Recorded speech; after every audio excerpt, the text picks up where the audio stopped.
Bachelorette recap, one clean break. And another broken face.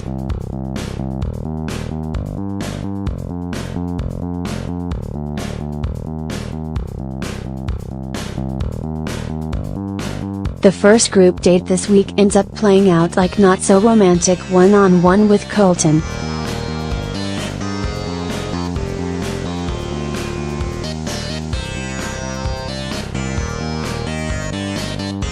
Especially when you consider that Becca forgets that one guy Jason's name.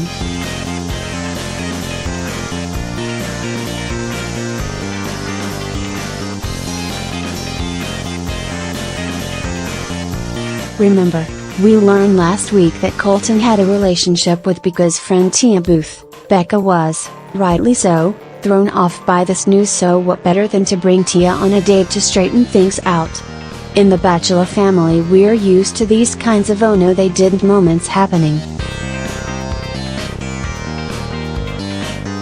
It's just usually a little later in the season. So, Tia, along with Becca's other Bachelor besties, arrives to a spot to be pampered by the men.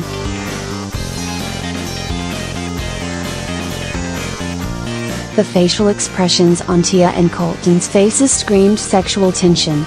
I legit was thrown back to high school. It was like someone told my crush I liked him and then I ran into him in the hall for the first time since he got the news. You guys, there's still definitely something there between the two of them. Am I the only one that feels this?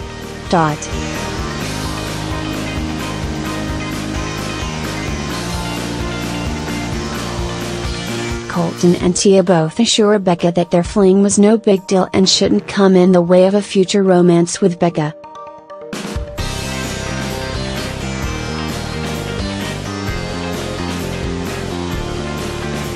Neither of these conversations convinced me that Colton's relationship with Tia wasn't sketchy, at least in terms of its timing, or that he didn't just want to be with whoever was named the Bachelorette.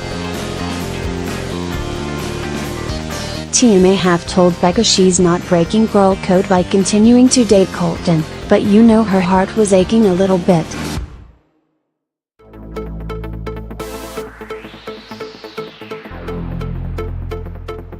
She not only lost out on being the Bachelorette, but she also lost a hottie to her friend, the Bachelorette.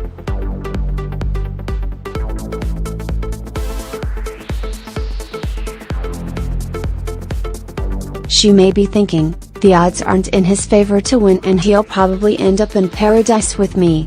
If Tia and Colton end up on Bachelor in Paradise together, I see it going two ways. 1, he claims he made a mistake and they're Paradise's golden couple, or 2, she goes after him with vengeance. I may not feel content with the resolution of this Colton and Tia storyline, but Becca apparently is? I'm puzzled.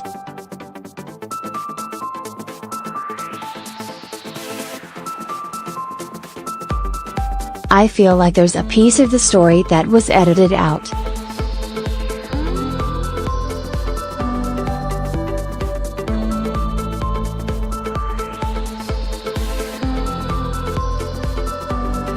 Where did she go from utter skepticism and holding back to giving him the group date rose, the bedroom eyes, and kisses?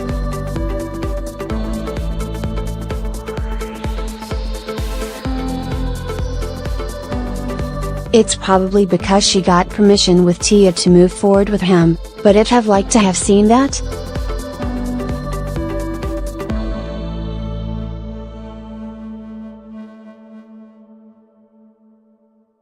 During the second group date, the guys suit up for a football game, the Becca Bowl, if you will.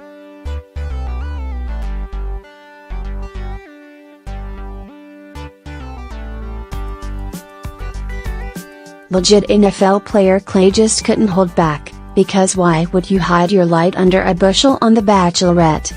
Well, maybe to ward off an injury, Clay ends up breaking his wrist.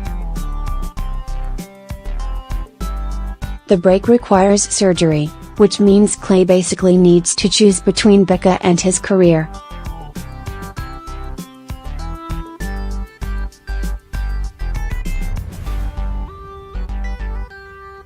While I was initially expecting a grand romantic gesture on Clay's part, he decides to take the surgery date instead, hopeful for a return to the NFL, because his career helps him provide financial support to his family. Honestly, this is a smart choice.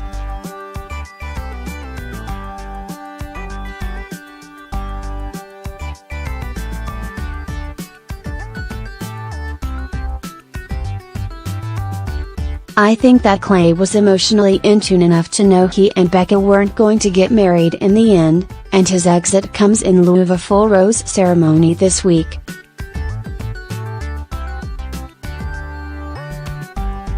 But let's rewind a little, because there's also a cute enough 1-0-1 date with Becca and Chris R.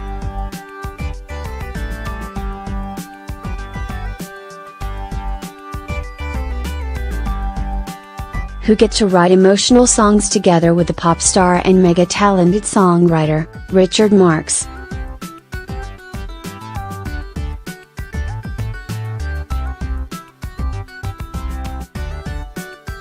I've always imagined angels sounding like Richard Marx's singing voice.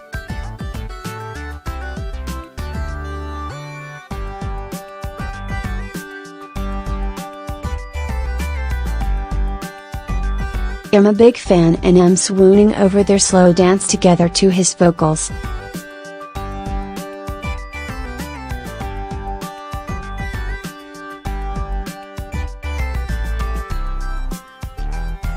Oh, and there's also another injury we need to address.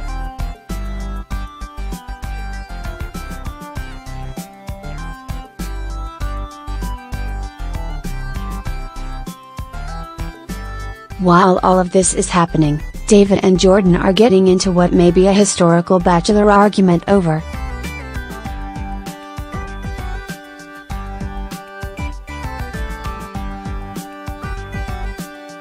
Jordan's Tinder matches. He does claim to have 4,000 of them.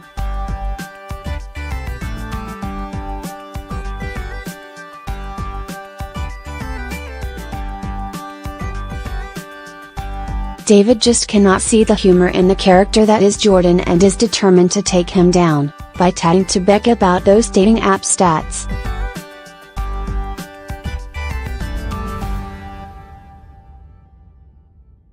It's just ridiculous how much focus he's putting on this guy who is a joke.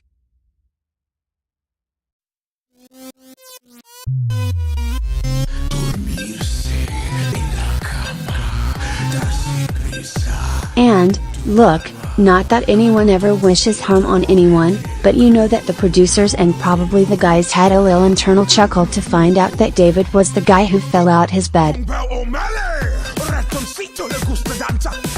Thanks probably to some Jordan-induced nightmares, he took a dive from his top bunk and needed a middle-of-the-night trip to the hospital to fix his busted face. You couldn't script this shit even if you tried. I'll see you next week when we get to see what David's face looks like post-fall.